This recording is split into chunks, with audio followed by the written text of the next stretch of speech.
পবিত্র কোরআনে সূরাতুল বাকারার মধ্যে একটা আয়াত আছে যেটার নাম আয়াতুল কুরসি নামে আমরা জানি।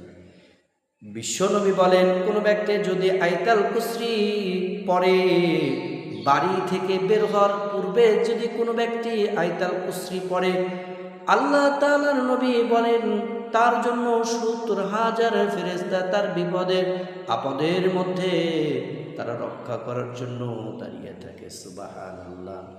কোন ব্যক্তি যদি আয়াতুল কুরসি পড়ে বাড়ির মধ্যে ঢুকে, বিশ্বনবী বলেন তার দরিদ্র কখনো তার বাড়ির মধ্যে ঢুকতে পারবে না।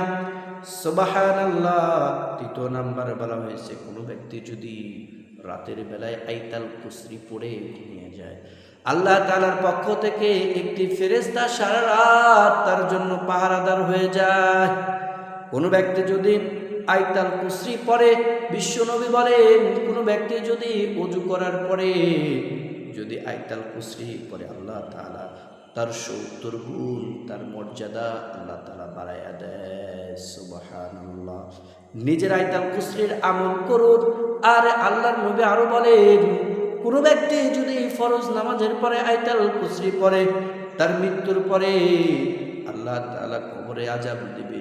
এই আযাবগুলো এত হালকা হবে, এত হালকা হবে যে পিঁপড়ার কামড়ের মতো সে আযাব কষ্টদায়ক পাবে, এত হালকা করে দেবে। আর তার জন্য আল্লাহ তাআলা জান্নাত রেখে দিয়েছে। সুবহানাল্লাহ।